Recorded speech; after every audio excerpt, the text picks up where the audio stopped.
Good morning, ladies and gents. Today, you'll notice we have a giant ball sitting in our scene. I imported somebody else's work, and it kind of made me think about some of the stuff I take for granted and some of the stuff that we need to, as game developers, keep in mind when we use other people's work. And it didn't work immediately off the bat, so I also need to do a little poking at this further to make sure that it works. Specifically, obviously, not only is it leaving the moon right there, which is not exactly the best place to leave it in the scene. On top of that, when I actually hit play, because it has its own camera rig, it then proceeds to just display this, which is completely unhelpful. I know exactly what's wrong, too. Now that I think about it, this shouldn't be hard to fix. All we have to do is get the camera rig here to output to a render texture. And we should be good. That should be all we need. So, you... there we go. Party view.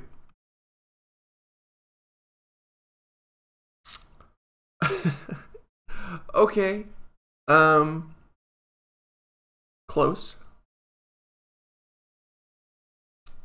One thing you may note, if a shader applies any kind of alpha transparency, what the alpha usually does in most Unity games is the alpha would appear black on the background.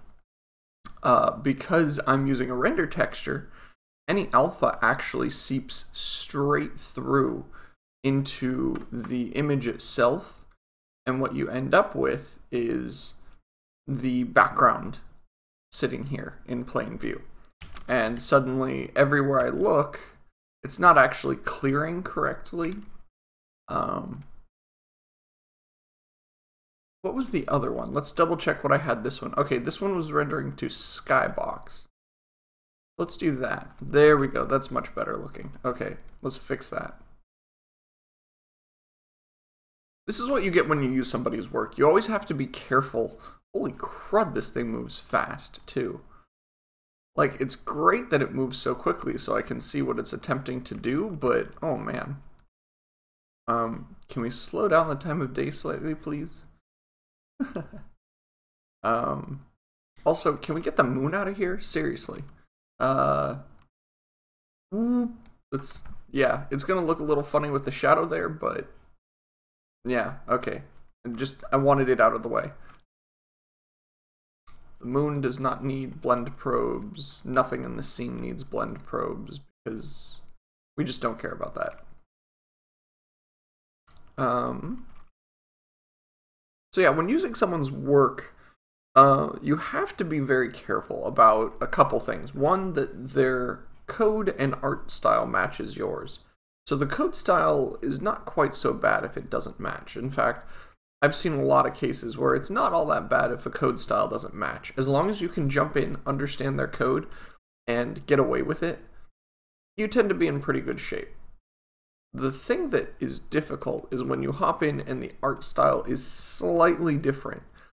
If it's slight enough, then the one thing you'll notice is that players they'll feel like something is wrong, but they won't be able to tell you what's wrong. And that's something that's a little difficult at first to kind of wrap their head around. They're sitting there kind of going, what's wrong? Why doesn't this work? So that's one thing. And then on top of that, you need to also ensure that you can actually use the code or the art that you add to your own project. So something like this project that I'm using, it was in the Unity store, therefore we already kind of know that everything is, everything's kosher. Unity's store has a set license for everything in the store, and it's very easy to feel like even if you use stuff that isn't yours, that you still are safely able to use it. Okay, here, really? There's a... okay. Let's turn this down to something more like what we want. And I can't change the current time, I note.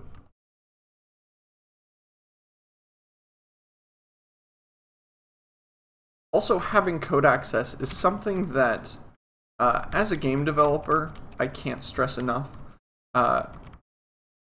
Because when stuff like this starts to go wrong, having that code access is actually really, really nice. Being able to jump in, figure out what's going wrong, and fix it is pretty important.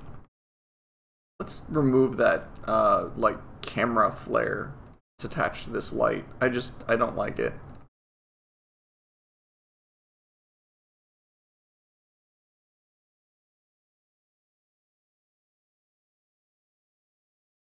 That's better.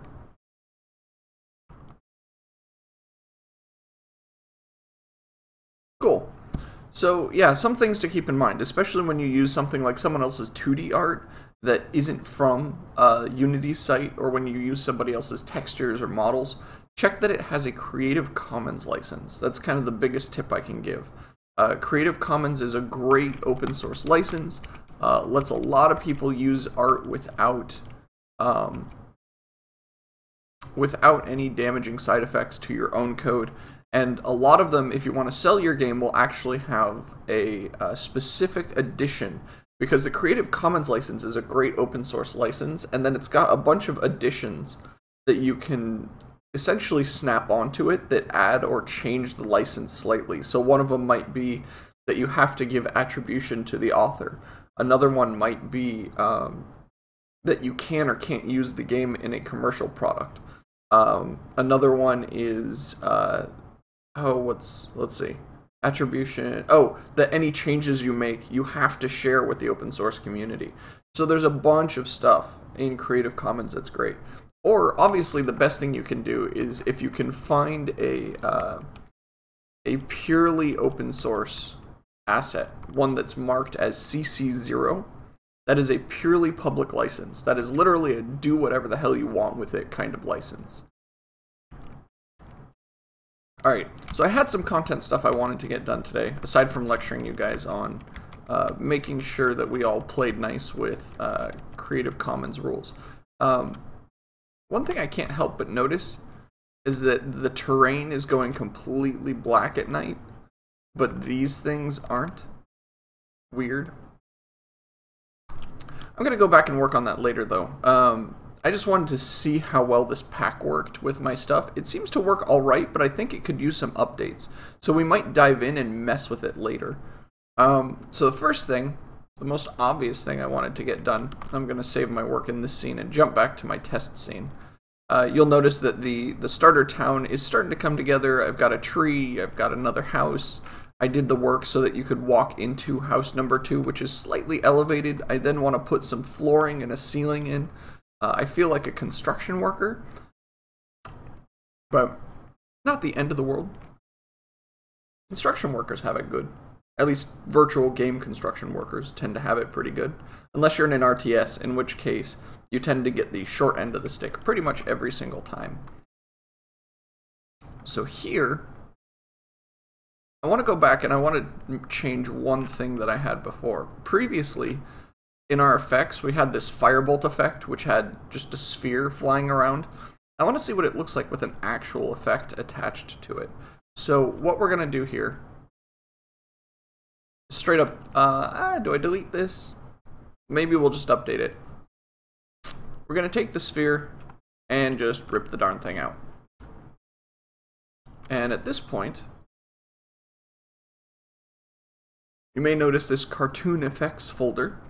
I grabbed some particle effects that look all cartoony. They looked really good. I couldn't help myself. So we've got some fireballs and flaming embers and other things. So let's go with the fireball. Fireball.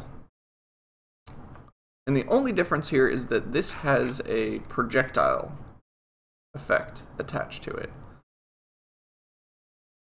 So let's see if we can, let's see. Nope, wrong one. Not what I meant to click. Go back, go back. Oh god. Okay, there. There's our mesh projectile. And we will name this the Firebolt effect.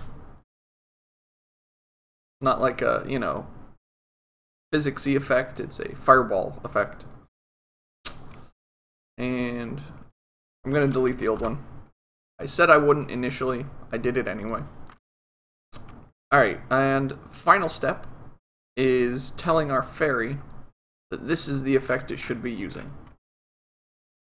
Because you'll note now that casting that that acid splash, oh, it actually still has that pink projectile, and that pink projectile looks fine.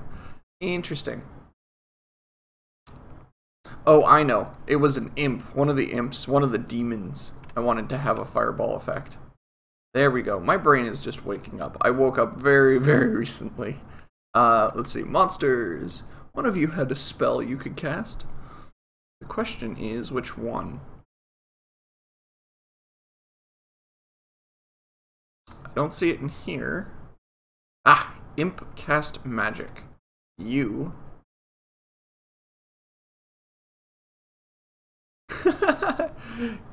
Kate, don't let me stop you from at least working on your own game. I could pull a Bob Ross. I invite you guys to pull out your own browsers and your code IDEs and game engines and code alongside while we work on our game.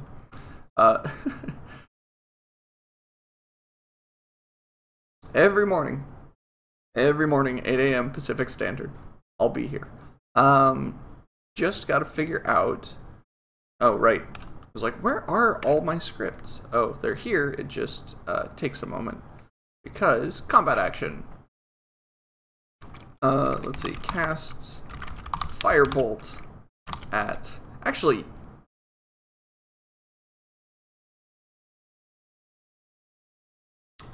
Yeah, let's just not go there. Let's just get it working for the player, and then we'll just not care after that point. So we've got a Firebolt. Sorry guys, I realize I'm very, like, all over the place today. And I'm just trying to make sure that, like, the right things get done and that I stay focused. And in trying to stay focused, I'm being incredibly unfocused, if that makes any sense at all. There's our Firebolt effect. Alright. So now, when I cast Firebolt at something, it should look pretty freaking cool. Okay, it is all along the ground again. Oh, because our spells don't use the spell point or any of that code that we had before. That's what's going on.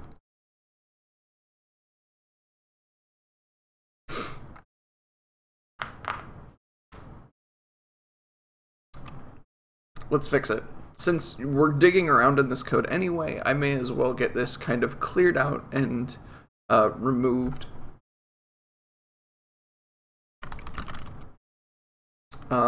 Let's see here.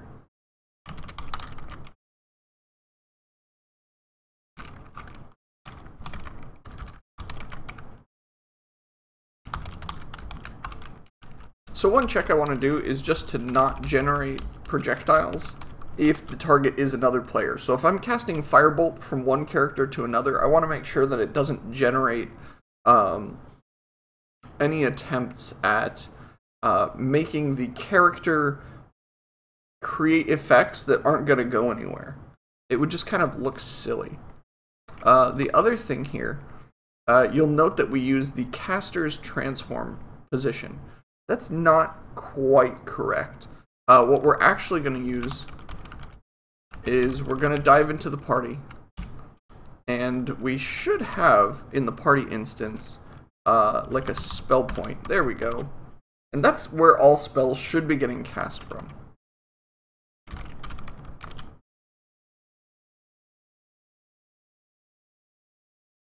And I can't help but notice that someone else has a variable that is never getting used.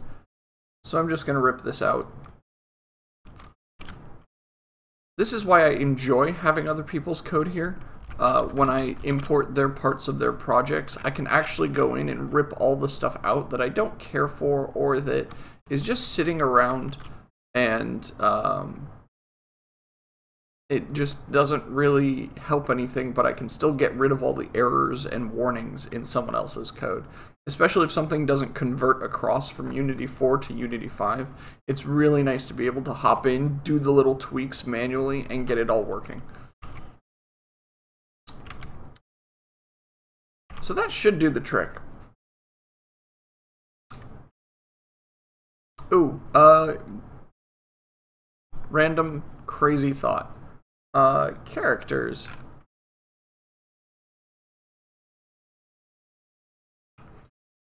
Huh. Okay.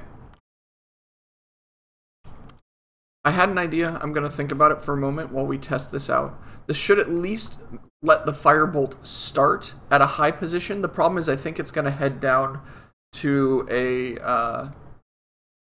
I think it's going to head to the ground and not towards the NPC. Okay, yeah, it kind of...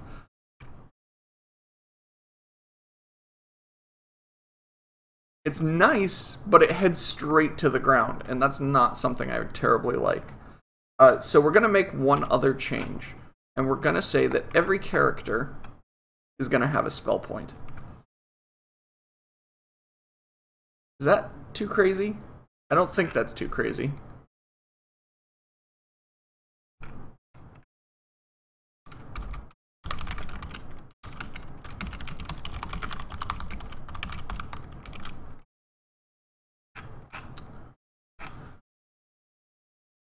Yeah, I don't think that's insane. I only might be partially crazy.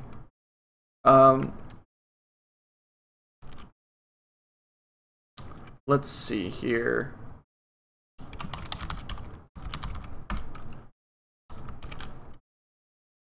So what I'm doing is I'm removing the party's spell point, and whoever is casting the spell will just be using their own spell point as the end point instead. So let's see here. When a player... Where's projectile start coming from? Projectile start dot position.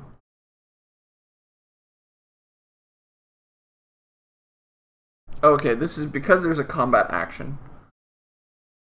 This is the AI casting spells. So what we need to use is the local character spell point, and we're going to be aiming at the target spell point.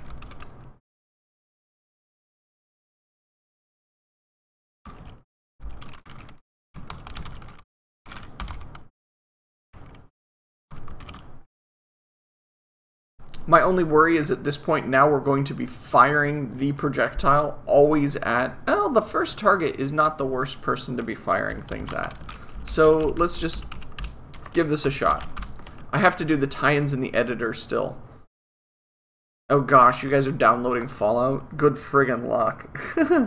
Especially over university networks. Those... Ugh. Yeah, that's monstrous. I mean, it's pretty much Skyrim in Fallout skin with even more on top of it, which is amazing, don't get me wrong. It's just hilarious to also watch it try to get everything tied in. Okay, there's our spellcast point. There's your spell. Actually, let's just group select and do this. I don't know why I'm doing this one at a time. Okay, so the character spellcast points are fixed. Now we have to fix it for the monsters who cast spells. And actually all the monsters, because this is where you cast spells at. So let's just get them all out here. You, and you, and you, and you, and you. And you. Pretty much anything that has a character script on it now needs to have this spell point attached to it. And for the most part, it's not that bad, because all you have to do, say for example on this wolf, that is really hard to see. All we have to do is hand it a transform. Doesn't matter which one. So we can hand it, for example, any of the bones, and it will keep moving along with everything else. Or we can hand it, let's see, the tail gizmo would ensure that the thing goes all the way into the monster. Or we literally could just, let's see here, I'm trying to find that center point. so that wherever we set the transform to, that it doesn't look all that bad. So apply, let's get you out of there. Okay, forest bat. You specifically, we actually wanted to attach it to part of the rig. Because if we don't attach it to part of the rig when he starts flying, the spell's not going to keep up. It's just going to go like into the ground or into where he should be. And it's not going to look all that great. Of course, I can't find where is, okay, is it attached to his head? Yeah. Okay, we're just going to use his head as the spell point. This is what you cast spells at. Well, considering it's a giant head with wings, casting spells at its head seems like a good idea. And since the fairy's right here, let's just get the fairy out of the way as well. The fairy looks like we can use the standard transform, or maybe just the rig. Rig's on the ground.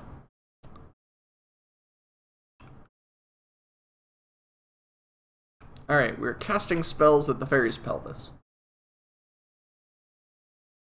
I know it's not the most heroic thing to do, probably, for our heroes, but okay, Grunt, you're in front. Let's just get this out of the way.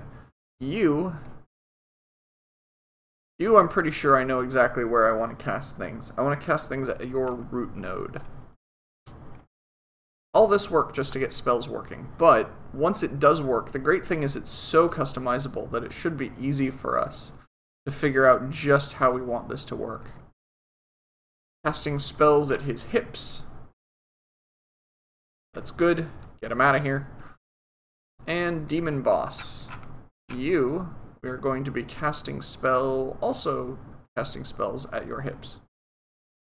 I can't help but notice that he actually doesn't have a character script attached to him, or anything else, for that matter. We could dive in and do the content side of this right now. I don't really want to. So we're just going to leave him out of the fun. When we put him together, we'll do all the pieces at once. So, dodge, dodge. Cast spell. Let's see if we get the fairy at least anywhere near not the ground. I would appreciate not casting fireballs at the ground. What? Did I put that in backwards? Our spells, when we cast it, where do we start? Okay, we shouldn't start at the target. We should start at our own spell point. So caster dot spell point. There we go. And target transform. No. Target spell point position. There we go. Whoopsies. I swear, I'll wake up in a moment, guys. It's just one of those mornings. There we go. That looks so much better. So much better. Pop. Cool. There's some really neat spell effects in here, and I gotta say, for something, if you look at the style of the game is very hand-painted right now, and I'm trying to keep that.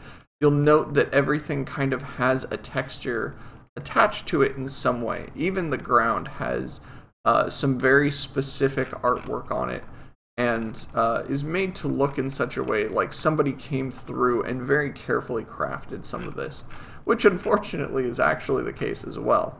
As much as I'd love to claim that I've done very little work to make this terrain, even this little bit of land has taken a significant amount of work. But the point is not that. The point is that it has this hand-painted look. Now, it's always important to keep your art style matching, so when I was looking at these packs, especially when it came to these effects, we had to be careful and make sure that they matched. So, for example, they have some environment effects, and okay, you look at something like smoke. Does that look out of place? Does that look like something that, you know, might not happen in this world? If I attach it to things, does it look weird? Especially when we get into stuff like putting in a snowstorm. It's a neat effect, but doesn't match the game, because if you have things in the game that don't match, that's when you kind of start to lose the immersion and the audience that you've been working so hard to hang on to.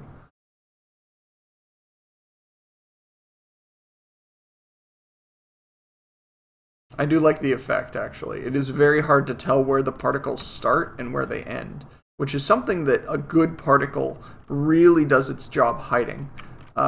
You haven't really done a particle correctly unless you can't see its spawn point and you can't see its death. Unless it's something obvious like smoke, where the start point has to be pretty obvious. Or if it's a hit effect, we want to make sure that you see where it hits, obviously. Random snow. I don't know why I added the snow to the scene. I just thought it was cute. So we've got some other things that I wanted to add in now that I've got this pack. Specifically, I want to make sure that hits feel like they connect. When you land a hit, I want to make sure that it's not just the character kind of going, ow, and kind of moving. But we also want to make sure that there's like a hit effect, and then we also want to ensure that like we don't want screen shake every time you hit, but something along the lines of adding more effects to it will make it feel, for lack of better terms, juicier. Like it has more kinetic energy behind it, because that's really what defines a lot of games, is how much kinetic energy is not just in the movement, but also in the reactions to the movement. That's what makes things feel like they're really happening, as opposed to if somebody gets hit and just kind of goes, ow, and just kind of moves their head to the side and that's it. You don't quite get the same effect.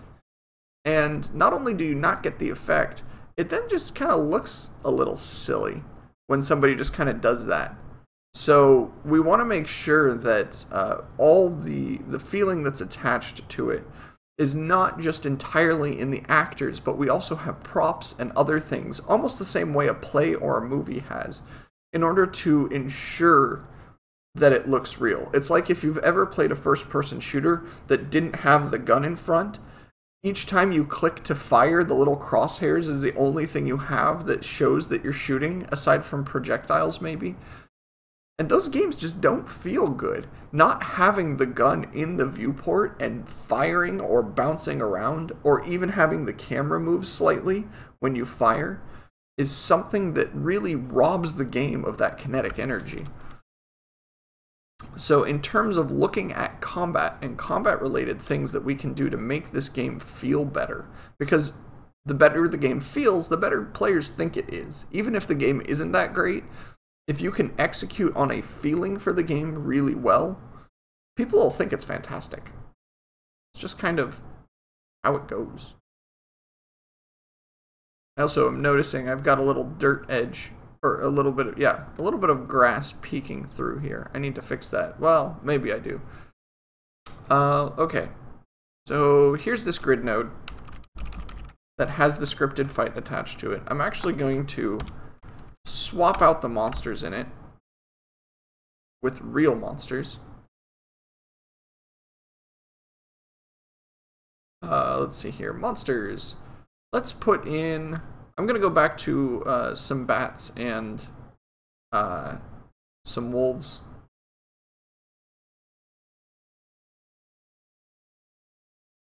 Actually, let's put a second wolf in. And let's see if we can't get some cool effects attached to on hit, essentially. Because we've got some neat effects. The question is, how do we use them? Specifically, let's see here. Effects. So in the miscellaneous section, we've got a bunch of hit effects. And you'll notice I have to keep pulling these out of the ground, but like, that's not too bad. That describes a good point hit. I'm curious if I have any like slashing hits. I actually might not have what I need quite yet.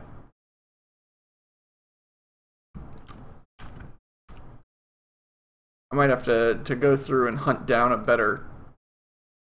So critical hit, that's a good way of describing, hey, you've done something extra above and beyond what's going through the game. that slow outwards of kind of hit and flashiness to it may not seem like much, but it really does add a lot. I mean, think of any first-person shooter where blood comes, like, blasting out of the person and splattering onto the walls every time you shoot somebody in the game. If that didn't happen, how much energy do you lose from that? Ooh, I like it. I should probably put that on full speed. Nice.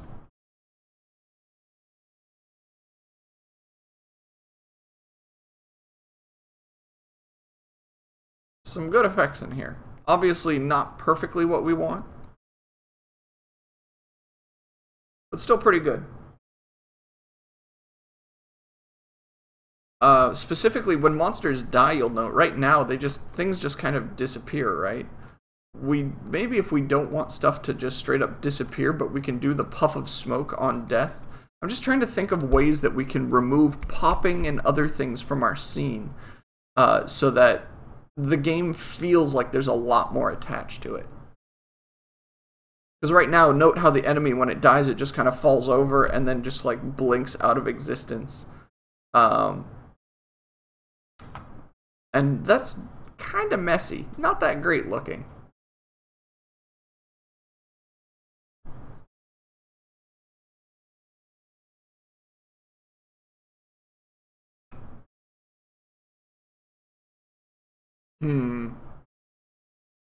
This is one of those thoughtful days where not only am I looking at the things that we have done, but I'm also looking at things I can do. Not just on stream, but also just in general to make the game work better.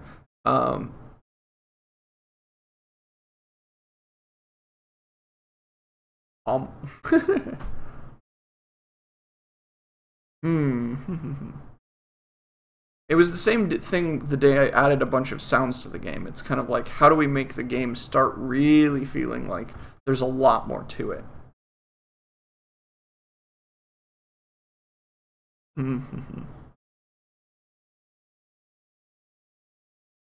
Oh, I know one thing I wanted to add. I had a little fanfare I found, and I wanted the fanfare to go at the end of the combat win setup. Door close. Want to make sure that gets added to the repository. You'll note I have a lot of things just sitting in the pending area. I just haven't finished adding them all to the repo yet. Door sound, no. Yeah. Where was it? Have to turn on sound so you guys can hear it too.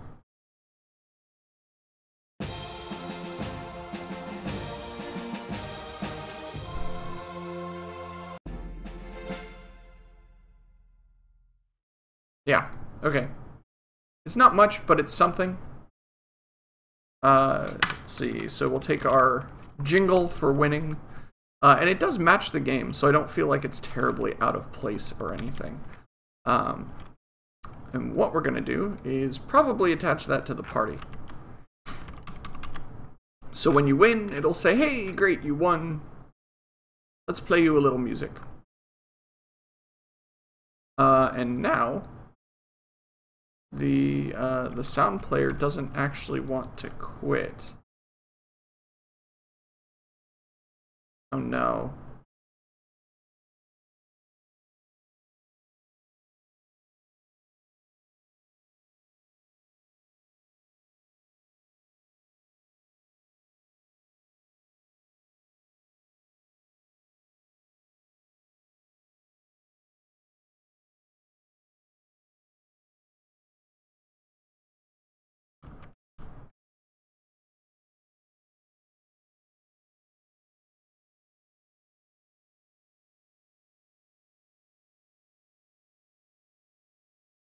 Well, guys,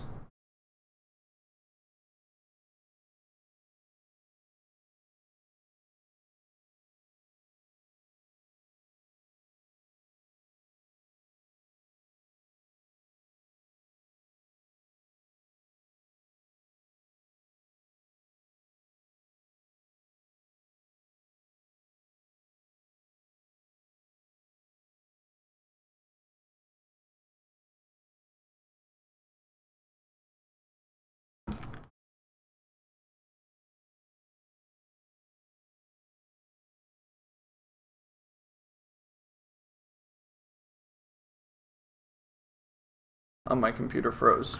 Couldn't tell you what's going wrong other than a single screen froze. Literally, I could still continue to mess with my code, but everything sitting on the other screen, including OBS and everything else, froze. So let's get, now that that's running, let's get back to my chat as well. I gotta start up chat so I can actually read it. There we go. Cool. Mostly set back up. Not the end of the world when stuff like that happens, just annoying more than anything else. I had to replace my hard disk recently because it literally just started to fail. It would freeze my computer every 5 or 10 minutes. I know it did it midstream once, and that was just, I wasn't having it anymore. I ended up replacing it pretty much immediately after it did that. See here, our combat win fanfare. So when we end combat in a success, if the party is alive, audio source, whoops, play clip at point, there's the audio clip, and there's our position.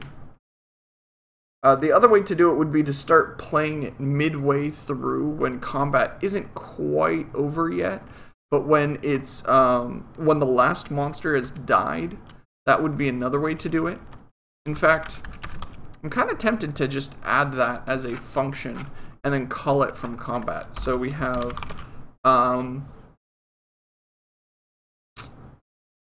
my no shave November. Yeah, no, it's working out, isn't it?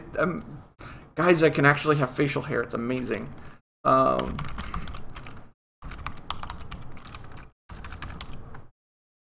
Where's my combat window? The moment I know it's a success, I want to start playing the music. So we should look for that moment in combat when we know for a fact that we've got everything taken care of. So if the opponents are all gone, or the party is dead. If the party is not dead, we know the bad guys are gone. Therefore,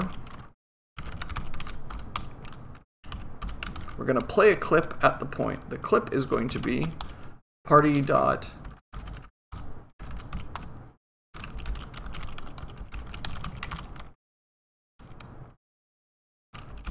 the combat win fanfare.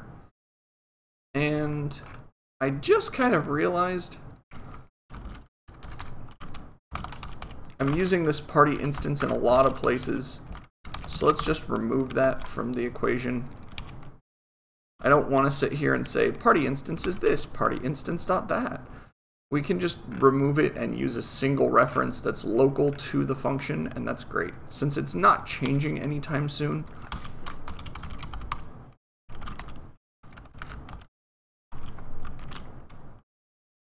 okay, I think that's it.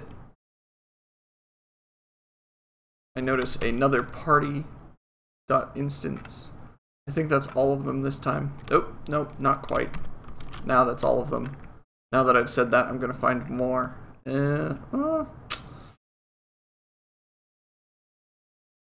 Nope, okay. That looks like that's all of it. Cool, so let's get in a fight.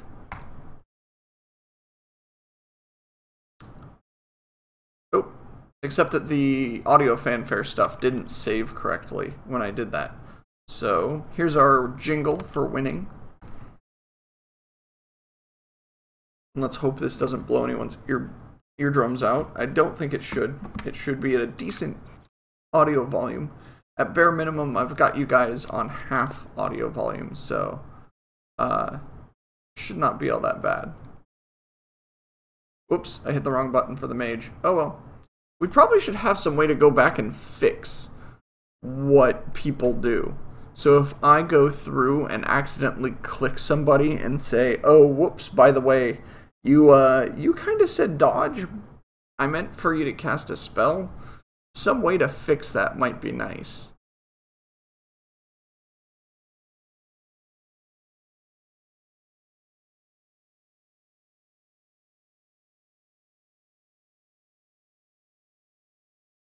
I also kind of wish that I could play certain animations and then end them. You'll note that the bat has to keep screeching each time, and what I really would like to do instead is have the bat's screech where it goes up, makes the screeching sound, and then just stays there. I might have to mess with the animations a little bit to get that in that kind of placement. It shouldn't be the end of the world, but it's still something I want to get done. Okay, cool. We've killed the one of the wolves. The wolves are the high damage dealers of this group, so I kind of want to make sure that we don't just kill in volume, but we also get the high damage folks out of here. Now they're being a pain in the ass. They're actually going after... Oh god. Oh, the rogue. Oh, that's close. He's almost dead.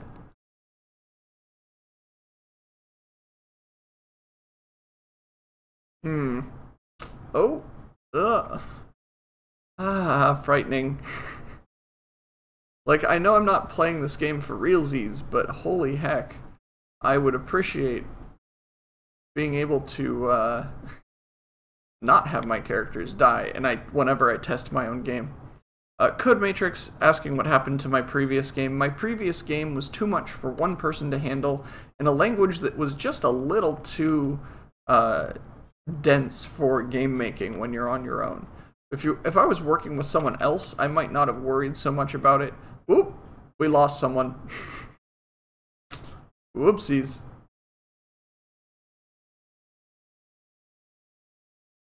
Oh, okay, that's not quite the end of the mage. But god, we are in trouble. Okay, not casting Firebolt on our party member. Casting Heal.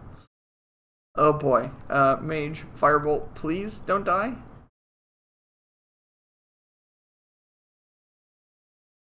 Oh god, I didn't kill the bat.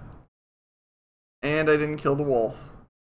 And the bat's gonna do an AoE attack. Okay, that AoE is friggin' strong, because it's messing with everybody. If it hits the mage, he's dead. Yep. Okay, we're down 2 characters. We might have to put in a lose fanfare just for this. Oh my god, I'm playing so poorly. Okay, let's keep our warrior running. And, of course, if he can't hit a Goram thing, everyone else is gonna die. Okay.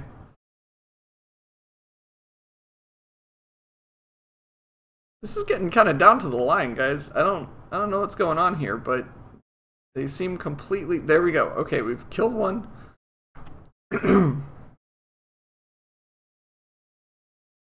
Cleric, heal yourself, please. Please heal yourself.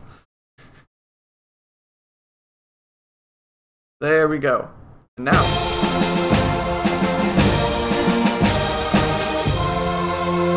a little loud. A little on the loud side. But we can turn it down. In fact, let's do that real quick. Where is that? MP3, no, not quite. Close. Assets, sounds, crack open Goldwave.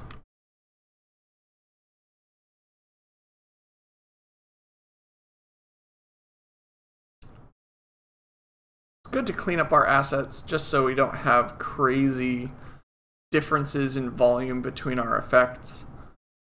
Change volume, let's drop it by 3 decibels. Let's 70, okay. That's still pretty loud. I'd appreciate maybe a little lower.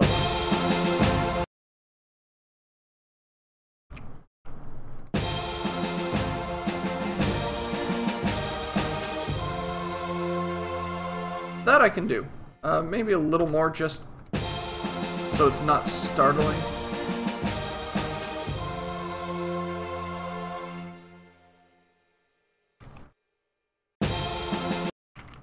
We're gonna be so sick of that by the time I'm done with it, by the way. No lie. That's just gonna be on the list of things that people are gonna want to murder. It's just kind of how game dev works, though, is that you hear all the sounds so many times, you get just to this point where like, oh god, please, just go away. I should implement some cheat that kills all the enemies, available only for the devs. Maybe. Actually, I've got a little bit of time left. Let's do that, just because we can. Characters sometimes just need to die. How it goes. Now, the question is, how do we kill a character outside of combat? Inside of combat, and make sure that it updates everything. The combat window when a character dies is pretty straightforward, honestly. Let's see here. I'm looking at my process combat. If the person's current health is greater than 0, we do this.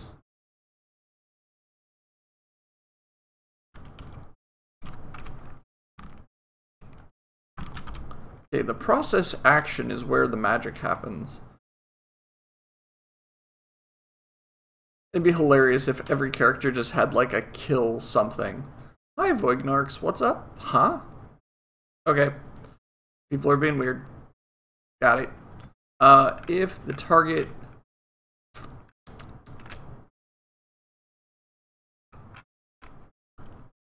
Let's see, there's gotta be a way to do this. Okay, so I have a public function for kill character.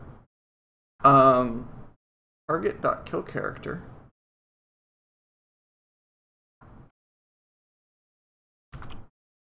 Okay, so is there a way to grab the combat window? That's the only real piece of information here that I care about. I don't see one. So let's see what we can do inside of the character class.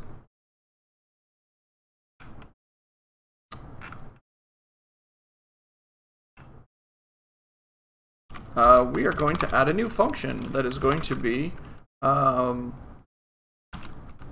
dev kill character. This will be private, but what we can do is attach a context menu to it. Context menu item, I believe. And we can do something like this. There's no argument given that... What? Name and function. Better? Better. Alright, cool.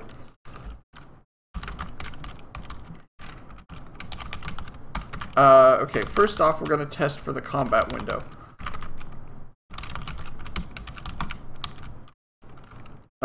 Find object by name. Okay, whenever we create a combat window, I believe it just dumps it in frame.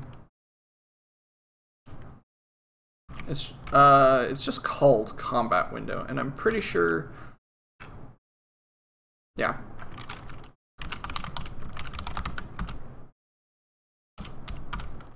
If combat window is null, if it's not null,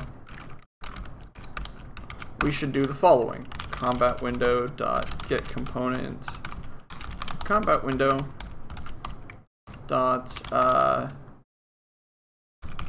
kill character this. Otherwise, we just call kill character.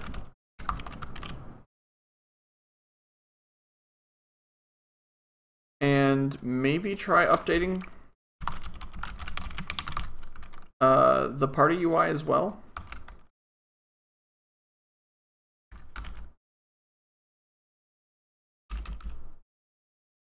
I'm not gonna mess with that for now. We'll see if that works for now.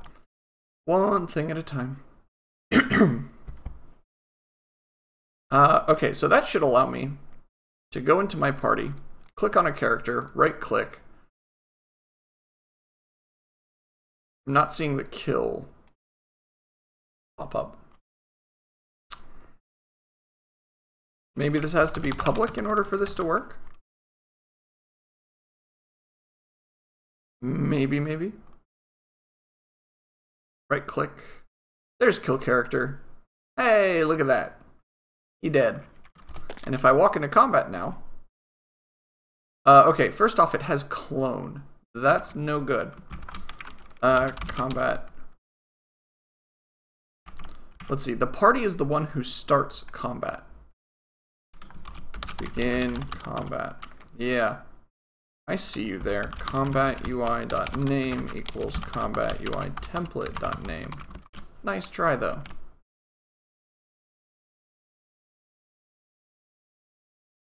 And actually, it's en route, so we can actually speed up this find by doing that.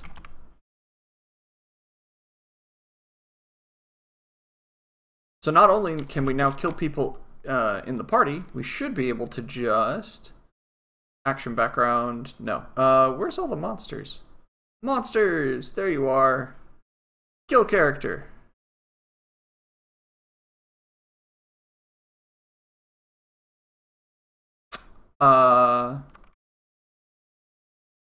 What?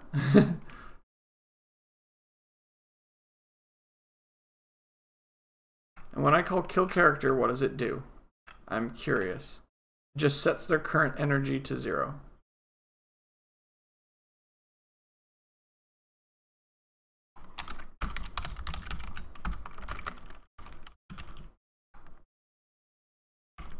Just in case. I'm going to walk into this fight and just make sure that, excuse me, make sure that this is working. Combat, let's see here. Let's put a breakpoint in, because we can. Debug, attach Unity.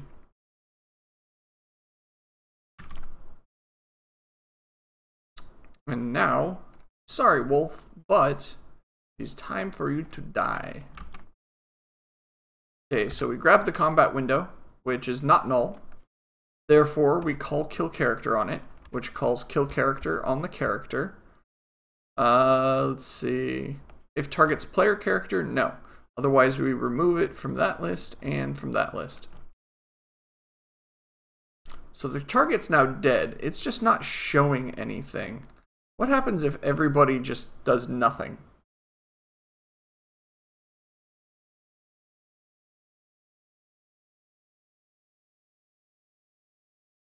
So the wolf that's dead is just sitting there now. It hasn't had any of its anything triggered, which is kind of weird.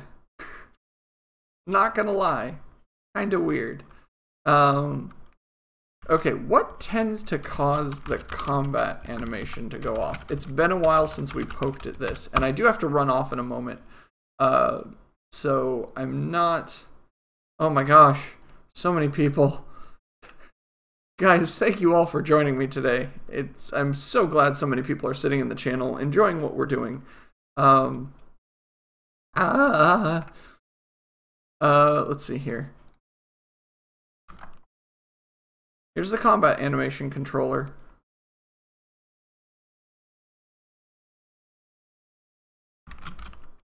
But I only see it getting used in one place. That's the part that's killing me, is I don't have... It's killing me. See what I did?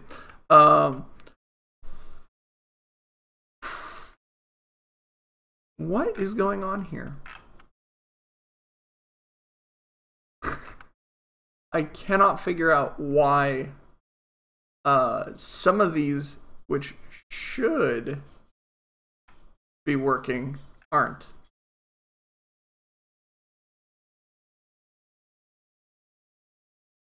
Hi, puppy. Alright guys, well thank you for joining me. It's been great. I do have to take off, unfortunately. Work to get to, things to do, Amazon Web Services to play with. Thank you very much, though. If this is your first time here, or if you just haven't done it yet, hit the little heart below in the stream to follow. It essentially gives you emails whenever I go online. You'll never miss a stream, unless you can't make it. In which case, I need to... Oh gosh. Oh, I have fixed it. I fixed the link for the YouTube button below as well. That is where I tend to put all the archived stuff. If you missed a stream and it's not in the Twitch archive, that's where you go to check it out. Thank you guys again for joining me. I do have to run off though. Thanks for putting up with the random stream death as well. We'll figure out what caused that and make sure it doesn't happen again. Take care. Have